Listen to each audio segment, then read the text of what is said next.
Hey guys, welcome to the video. Salt here. Today we're going to be going over the companion, the Chesa Kubrow. So companions were reworked, or pets in general were kind of like reworked recently, and so that's why we're going through a lot of the pets in the game. A lot of the companions that didn't have weapons now have weapons. Their little claws count as moddable weapons, so that's pretty cool. You have the top commenter and the first commenter of the last video, which is Pepper, the short one. I'm actually doing two videos back to back, so that's probably not necessarily true. The very last video I just uploaded probably has new top commenters and first commenters, but I'm just kind of doing two videos back to back today. And then we have the recent supporters of Johnny, Eddie, and Lolvio. Thank you so much for your support. I appreciate it. Okay, so let's go into the Chesa Kubrow here. We have Big Chungus. Big Chungus is a Chesa Kubrow right now. And he is one of the two loot Kubrows. So you have the Chesa and the Sahasa, which are both loot Kubrows. Now, pretty much any Kubrow can be a loot Kubrow because of the new retrieve mods, but the Sahasa and the Chesa have an additional loot mod. So let's go into the Chesa here. And what we're going to do first is we're going to bring up the Chesa's two specific Chesa mods. And that's going to be Neutralize and Retrieve. So let's go over Retrieve first. Kubrow has a 45% chance to scavenge additional loot from a fallen enemy or containers within 30 meters every 10 seconds. So that's his additional loot mod that he gets that other Kubrows don't get. So that's why we're going to be using Retrieve. Then we have Neutralize. The Kubrow roars, causing enemies within 10 meters to stumble and drop their weapons. So this is kind of cool, but I don't believe it's good enough to make it on the build. There's a lot of really good mods in the game, and this one doesn't necessarily beat out any of the others that we have currently on the build.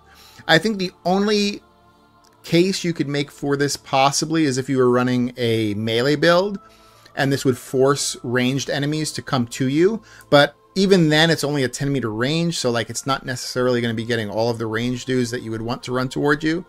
So I think it's a little bit on the weaker side, which is okay. At least we're using one of the Chesa mods here, which is Retrieve. Okay, so we're going to start with the two survivability mods. We have Link Vitality and Link Fiber. These are going to be dependent on the Warframe you use. If I'm using an Inaros, which is a health and armor Warframe that stacks health and armor, and so that makes sense for me to put Link Vitality and link my Warframe's health to my pet, and Link Fiber and link my Warframe's armor to my pet.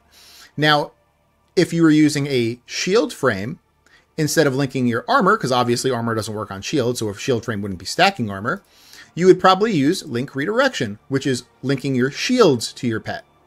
And you might want to keep on Link Vitality, or for a shield frame, you might also want to take off Link Vitality and put on Haste and Deflection, which would increase your pet's shield gating potential. So he has more shields and he has more shield gating potential. So this might be what it looks like for a shield gate Warframe, and then for the health and armor Warframe, again, like I showed before.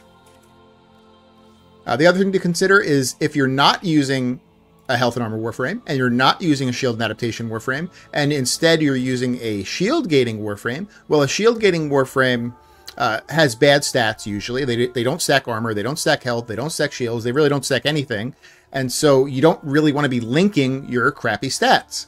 So in that case, on a shield gating Warframe, instead of using the link mods, you use the regular mods. So you have Enhanced Vitality, Metal Fiber, and Calculated Redirection, which are basically the same thing as the links, except instead of linking your Warframe, they just work on your pet's base stats.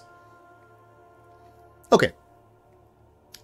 So the next mod here, we have Synth Deconstruct. Enemies injured by the companion have a 25% chance to drop a health orb when killed. So this gives you a decent amount of health, and it also combos incredibly well with the Warframe mod Equilibrium. A lot of Warframes use Equilibrium, and some Warframes may need health back. Now, if neither of those two things are true, then you don't need to use Synth Deconstruct. If you're not using Equilibrium and you don't need to restore health in any way, then you don't need Synth Deconstruct. This won't really combo very well in that case. But for most Warframes, I feel like you need one of those two things. So Synth Deconstruct is a must in that case. Okay, next we have 3 mods that I think should always be on Kubrow builds.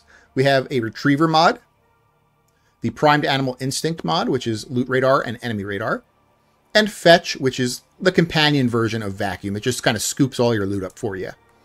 So I'm going to type in Retriever real quick, and we'll go over the Retriever mods. We have Loyal Retriever, Resourceful Retriever, and Prosperous Retriever. So Resourceful Retriever is an 18% chance to double resource pickups. Prosperous Retriever is an 18% chance to double credit pickups. And Loyal Retriever is a 13% chance to double credit and resource pickups. So Loyal Retriever will give you both, but at a lower percentage. And then Resourceful and Prosperous will give you a higher percentage, but on either credit or resources. So you can use any of those that you feel like you need. I personally, I don't know why I just did that. I personally am going to be using Resourceful Retriever because I need resources more than anything. All right, in the next mod slot here, we're going to be using Contagious Bond. When your companion kills an enemy afflicted with a status effect, 50% of the status effect spreads to other enemies within 9 meters, max 100 stacks. So Kubrow specializes in magnetic spreading, and this is going to help you spread those magnetic procs. Duplex Bond is going to be used for a similar reason. So companions will clone itself each time you expend 100 energy, up to 3 clones, and clones live 30 seconds. But they cannot use abilities. So your little clones will not be using Retrieve. Only your main Chesa Kubrow will be using Retrieve.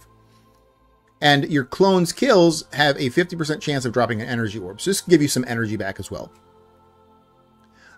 So like Contagious Bond, this is a good way to spread magnetic because your little clones are also going to be whacking things and applying their statuses.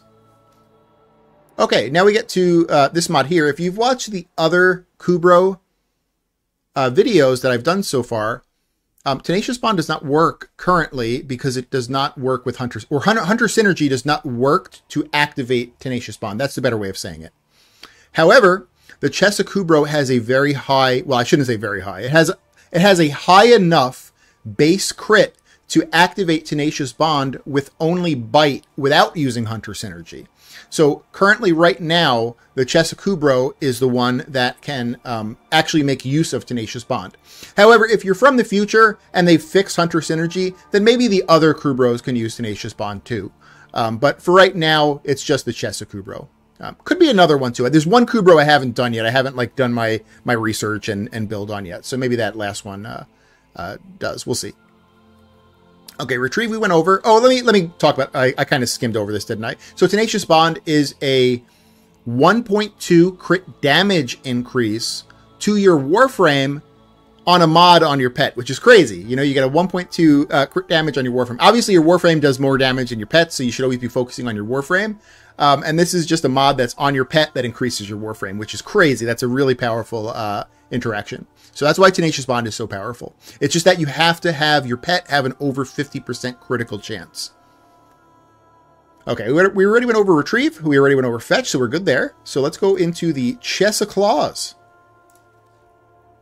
Okay, so if we look at the stats here, the Chesa Kubrow actually has pretty good starting stats. It has 87% crit chance, crit multiplier of 4.8, and a status chance of 84.7. Keep in mind the crit chance and the status chance are also dependent because I have Hunter Synergy and Mecha Overdrive, which takes your primary weapons into account. But I have a very hybrid primary weapon on. It's not very high in crit and it's not very high in status. It's kind of right in the middle. So for a middle of the ground weapon, this is probably about what you'd be seeing your crit chance and status chance at. Now, if we go over here, like I said, the Chesa Kubrow can achieve being able to use Tenacious Bond because it has a high enough critical chance. So if we take off Hunter Synergy, because Hunter Synergy is not working right now, it works, but it doesn't work in conjunction with Tenacious Bond for it to activate it. So if we take off Hunter Synergy, even without Hunter Synergy, I have an over 50% critical chance with the Chesa Kubrow, which allows Tenacious Bond to work. So currently right now, this is the Kubrow for Tenacious Bond. So let me put Hunter Synergy back on, and let's go over the mods here. Okay, we have Bite for critical chance and critical damage. Well, let's go over the posture real quick, sorry.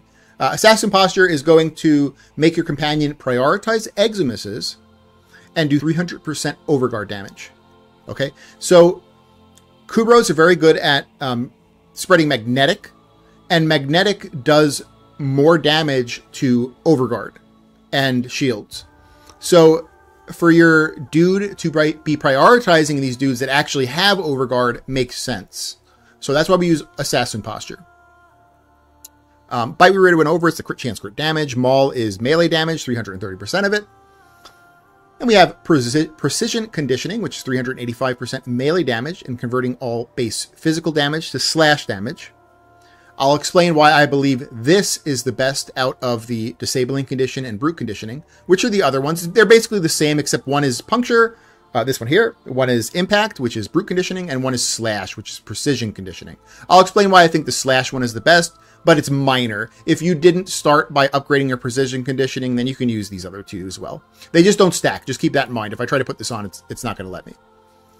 All right, Burning Claws is going to be 330% heat damage, or 330% heat, 330% status chance, and converts all elemental damage from these claws to heat damage. I'll also explain why I think heat is the best option out of the other claw mods, because again, you can't use, they don't stack the claw mods. You have to pick either burning, shocking, sepsis, or chilling. So, okay, why do I think that slash and heat are the best? Well, you're using assassin posture, which means that your dude is going to be prioritizing Thraxes, Eximuses, things like that have overguard. Most of those enemies are going to have armor. Not all of them. You're going to have some like Corpus Eximuses as well, but a lot of those enemies are going to have armor. Heat acts as a partial armor strip, which is going to further weaken that enemy. So not only is he going to be producing magnetic, which is going to be weakening that enemy, but he's going to be partial armor stripping that dude as well with heat. That's why I believe heat is the best option. And then for the slash, if we look here, this guy actually has a bigger status chance than most of the Kubrows. Most of the Kubrows are like around 50-ish%. So this guy's status chance is 84.7 with Mecha Overdrive with a hybrid weapon. Of course, it can be more or less depending on the primary you use. But he has a pretty good status chance.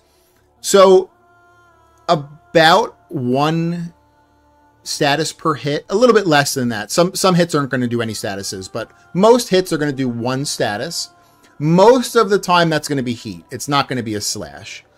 Slash is only going to happen once in a while. So if once in a while I was going to produce a physical element, one physical element, what physical element do I think would be the most beneficial? So if we look at at disabling conditioning with puncture, what does 1 puncture do? 1 puncture is 5% final critical. We look at brute conditioning. What does 1 impact do? This one is okay. So 1 impact actually will be converted into magnetic because of magnetic strike. So that's decent, but we're already producing a crap load of magnetic because of bell ringer and magnetic strike. So it's good. It's probably better than that puncture is, but I still think that slash is better. And it's because, well, if we produce 1 slash, depending on the damage of the weapon, is a dot. And this does pretty good damage, his claws here. So this is going to be a pretty big dot that will tick that enemy down and kill him. So that's why I think slash is going to be the most meaningful out of the physical elements. But again, it's minor, right? You're not really producing a lot of physical elements anyway. Your dude doesn't attack very fast. 1 out of every 1 hit, he's going to get a status that's probably not even going to be your physical element. It's going to be heat instead. So it's very minor. I think slash is the best out of all the ones, but you could pick whatever you want. Same thing with Burning Claws. I think Burning Claws is slightly better, but it's just slightly better. Okay. Next here we have Hunter Synergy. Hunter Synergy is going to give your pet 30% primary weapon critical chance is added to your companion. So again, I'm using the Grakata, which is a very kind of like hybrid weapon. It's not super good for crit and it's not super good for status. It's kind of like right in the middle. And so if I take off Hunter Synergy, goes down to 64%. So this is giving me about 20 to 25-ish% critical chance, which is pretty decent. And then you also get that second effect too, which is plus 25% companion damage on enemies affected by slash. Most of the weapons in the game that you're going to be using as a Warframe are going to be producing slash. And so this just kind of synergizes with that. Now, Hunter Synergy can be less or more effective depending on the weapon you pick, right? Like if you pick let's say the Sporothrix primary weapon, which I believe has a 1% critical chance, this will be doo-doo garbage, right? This will be horrible. Or if you pick a weapon that's even better in critical chance, like let's say the Dread, this will be even better than at 87%. This probably go up to like over 100%. So it really depends on the weapon you pick, but just to showcase, I picked a hybrid middle of the ground Grokata, and it's at 87%. So I think this is still good enough to be on the build, unless you're going for a full status weapon. Mecha Overdrive is going to be similar. So this links your primary weapon's status chance. So 60% of your primary weapon's status chance is added to your companion. Again, this could be better or worse depending on the weapon you pick. I picked a very middle of the ground weapon, and with the middle of the ground weapon with the Grokata, it's at 84%, which is pretty damn good. And so it's worth putting on the build here. However, if you picked a weapon that had complete garbage status chance, like the Stug, or no, the Stug's not a primary weapon, is it? It's a secondary. But you know what I'm saying. If you picked a weapon that had a really bad status chance, it might not be worth using Mecha Overdrive. However, Mecha Overdrive has other things about it that Hunter Synergy doesn't. So let's go over those other things. So Mecha Overdrive, you have also 90% status duration, which is really nice because you have all these magnetic procs that you're going to be spreading around, and this is going to be increasing those durations. So it might be worth keeping even if you have poor status chance on your weapon. And you get the bottom effect, which is companion marks a target every 60 seconds for 3 seconds, and killing the target applies their status effects to all enemies within 7.5 meters. So this will further spread those magnetic statuses. So Mecha Overdrive is really powerful. It's also part of a set, a mecha set. There's a mecha mod that it's a little bit weaker. If you can find space on your build, like if you didn't need to use Synth Deconstruct, you could use the mecha mod on your Kubrow. And, you know, you can increase this mecha effect where it would go from every 60 seconds to every 45 seconds. Then if you had another one, which I think is on the Warframe, it goes to every 30 seconds. And then the last one goes to every 15 seconds. So like the mecha set could be good if you can like jump through all those hoops and do those things. But even if you don't, even if you just leave it as like only 1 or 2 mecha mods, it being every 60 or 45 seconds is still pretty damn good. You're going to see like kind of a, like a nuke, a little like Kubrow nuke every, 45 to 60 seconds, which is pretty cool. All right, and we're going to go to the 1-2 punch of the Kubrows, which is going to be the Bell Ringer and Magnetic Strike mods. So Bell Ringer is going to be the melee attacks, knock down enemies, and apply 4 impact status effects. And then Magnetic Strike is going to be a 100% chance to apply a magnetic proc when inflicting an impact status. So these 4 impacts from Bell Ringer are going to turn into 4 magnetics. So they're really good combo here. So that's how you build out the Chesa Claws. That's how you build out the Chesa Kubrow. And yeah, he's the other really good loot Kubrow. There was another similar thing with the Sahasa where people were saying that Retrieve will not work while you are attacking. Now, I tested the Sahasa and it still works while you're in combat. And I couldn't test while I was attacking because I would need to... I mean, I could, but I just didn't. I would need to have like a ZDPS weapon with a large magazine, like almost unlimited ammo, and just kind of like hold down my left click and see how many times he casts his Retrieve or his Dig. And I didn't do that, but I'm going to assume that Retrieve is like Dig and that it works while you're in combat, but it might not work while you're actively holding down your left click. But there's going to be times where obviously where you're not holding down your left click and where it will work. Okay, so that is the Chesa Kubrow. That is the Chesa Claws. I hope you guys liked it. We have 2 more, I believe, Kubrows that we'll do tomorrow. So if you guys like the video, consider giving it a like. If you haven't subbed yet, consider subbing or tell me what I can do to earn your sub. And I hope you guys have an amazing day. All right, bye.